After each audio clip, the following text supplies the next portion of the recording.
अस्सलाम वालेकुम प्यारे बच्चों, उम्मीद करती हूँ आप खैरियत से होंगे। आज आपको जिस सबक के बारे में मैं बता रही हूँ वो आपकी उर्दू की किताब में सफ़ा नंबर 122 पर मौजूद है, जिसका नाम है तहरीक पाकिस्तान में ख़वातीन का किरदार। तहरीक पाकिस्तान मतलब पाकिस्तान के लिए जो तहरीक चलाई गई उसे कहते हैं, ठीक है। उसमें ख़वातीन का क्या किरदार था वो इस सबक में बताया गया है कि ख़वातीन ने किस तरीके से अपना अपना हिस्सा लिया और अपना किरदार अदा किया पाकिस्तान को हासिल करने के लिए। इसमें शुरू में तो ये एक बच्चे के बारे में बता रहे हैं कि एक बच्चा उमर के नाम से एक बच्चा है जो यौम पाकिस्तान का कौमी त्यौहार हर साल खुशी से मनाता है, और उसने एक तकरीर में हिस्सा लिया है और उसको जो टॉपिक मिला है उसका नाम ये है तहरीक पाकिस्तान में ख़वातीन का किरदार।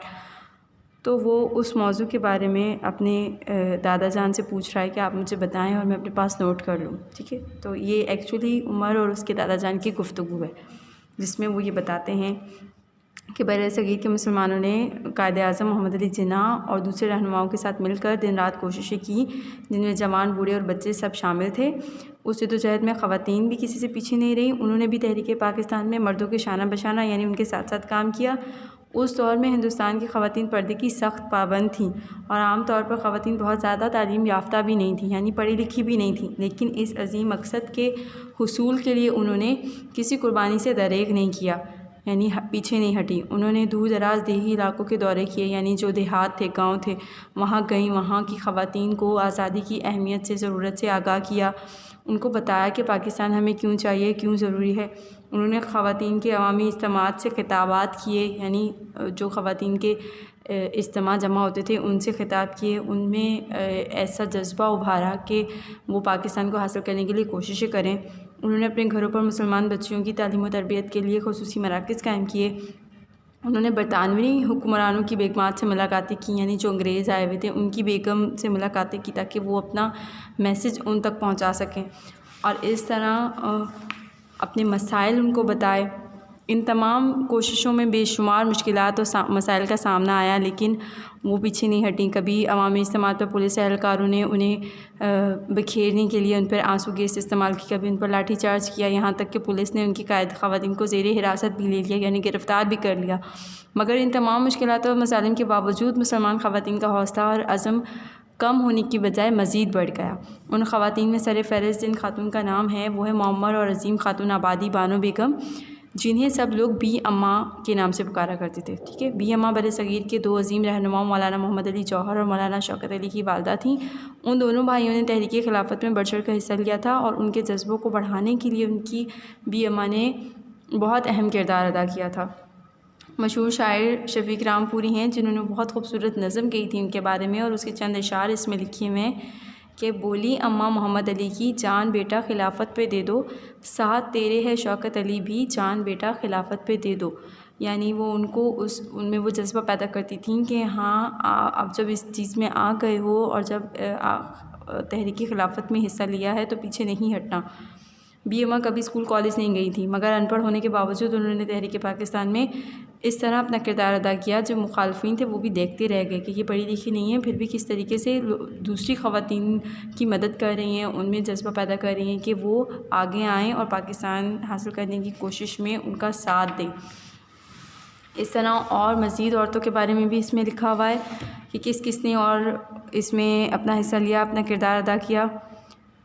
कायद-ए-आज़म की बहन मोहतरमा फ़ातिमा जिन्नाह, जो उनकी छोटी और चहेती बहन थी, उन्होंने भी तहरीक पाकिस्तान में अपने अज़ीम भाई के साथ हमेशा खड़ी रहीं। उन्होंने कायद-ए-आज़म के पैगाम को ख़वातीन तक पहुँचाया, कायद-ए-आज़म की आराम और ज़रूरत का भी बेहद ख़्याल रखा और उन्हें कौम ने मादरे मिल्लत का खिताब दिया।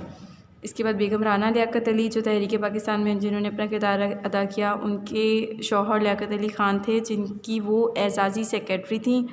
एज़ाज़ी सेक्रेटरी मतलब बग़ैर तनख्वाह के जो काम करता है, और टाइपिस्ट के फ़राइज़ भी अंजाम दिए, यानी टाइपिंग करती थी। मुस्लिम लीग के अखराजात उठाने की ताकत नहीं थी, तो वो मुस्लिम लीग पार्टी के सारे अखराजात उठाती थी।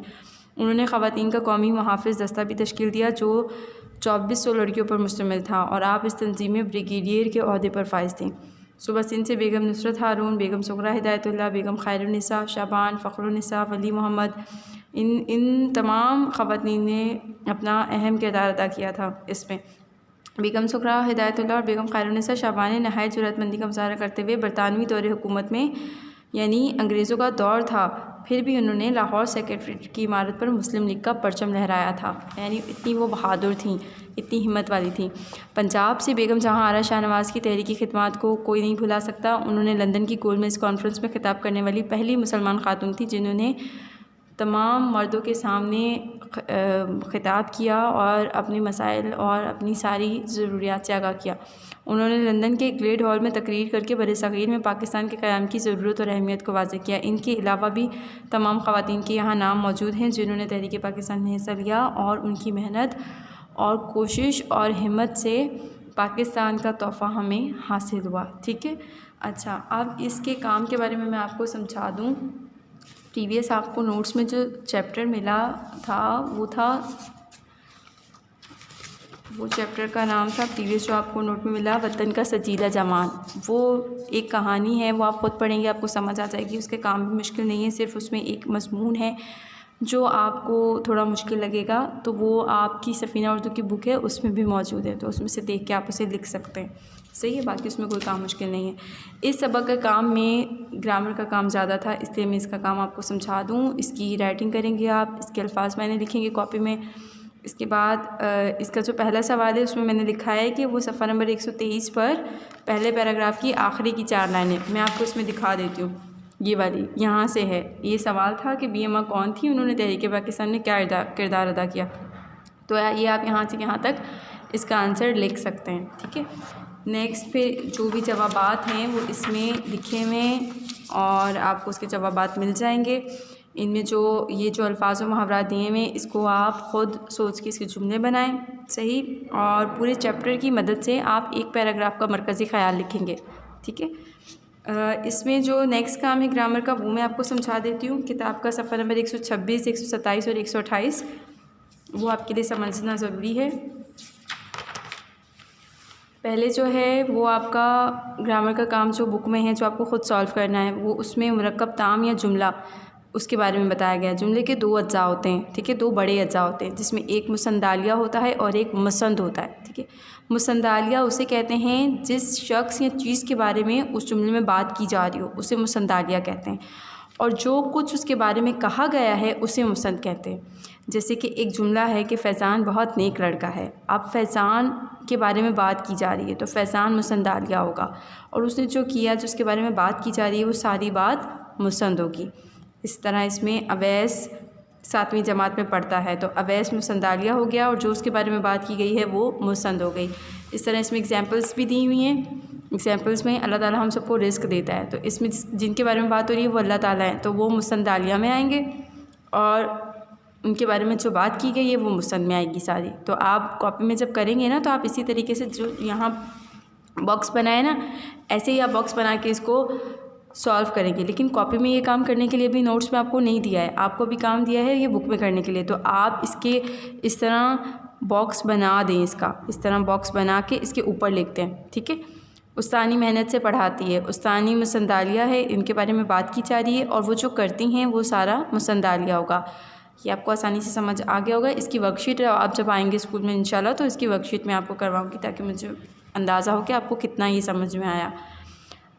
पहले हमने जुमले के अज्जा के बारे में पढ़ा, और अब ये है मानी के लिहाज से जुमले की इक़साम के। मानी के लिहाज से जुमले की 2 इक़साम है, एक बयानिया और एक इंशाइया।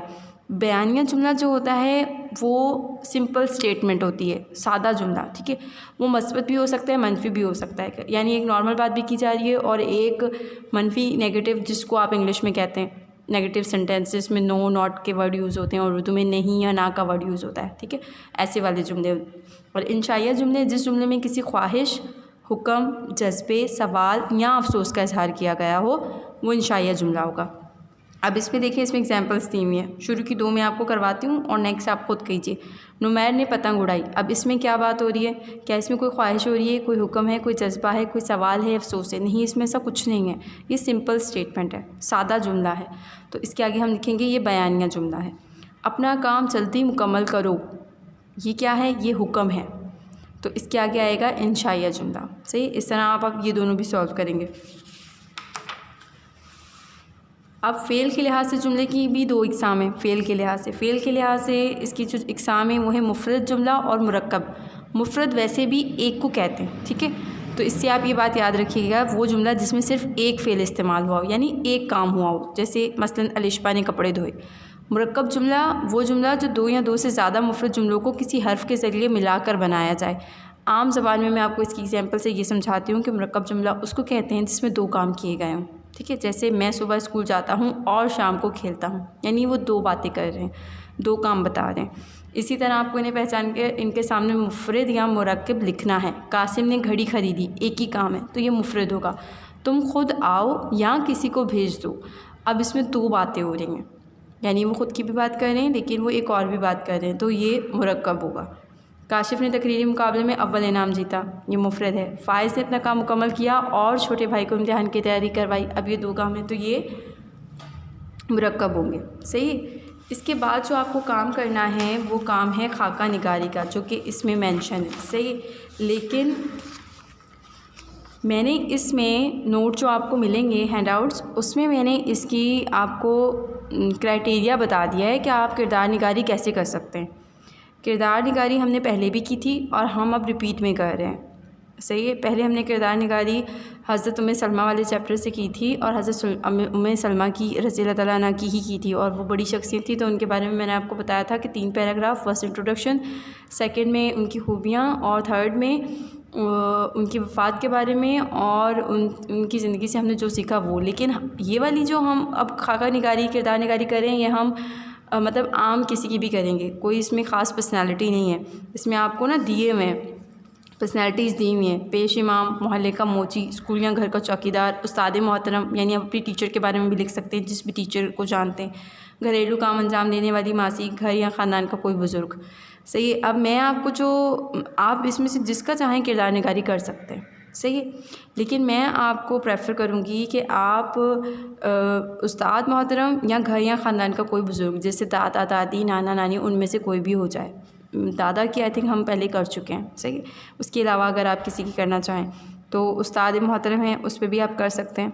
लेकिन आपका जो क्राइटेरिया होना चाहिए वो ये होना चाहिए कि किरदार का तारुफ़ मुनासिब अल्फाज में हो, और फर्स्ट पैरा में ही होता है किरदार का तारुफ़ और किरदार का हुलिया भी, यानी आप जिसके बारे में भी बात कर रहे हैं तो उनका नाम, उनकी एज, उनकी रंगत लिख सकते हैं आप, और उनका हुलिया लिख सकते हैं, सादगी पसंद, कैसा लिबास पहनना, ये सब, ठीक है।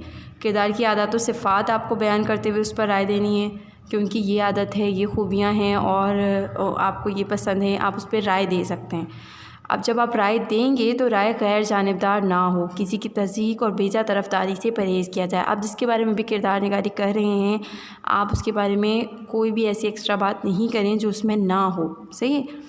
और लास्ट का जो आपका पैरा होगा तो उसमें आप अगर उस्ताद मोहतरम या आप अपने ख़ानदान के किसी बुज़ुर्ग के बारे में कर रहे हैं तो उसमें आप लास्ट पैरा में उनसे रिलेटेड ये बातें लिख सकते हैं कि आपकी भी ख्वाहिश है कि आप में भी ये खूबियाँ मौजूद हों और आप उन पर अमल करें, सही। इस तरीके से आप किरदार निगारी अपनी कॉपी में करेंगे।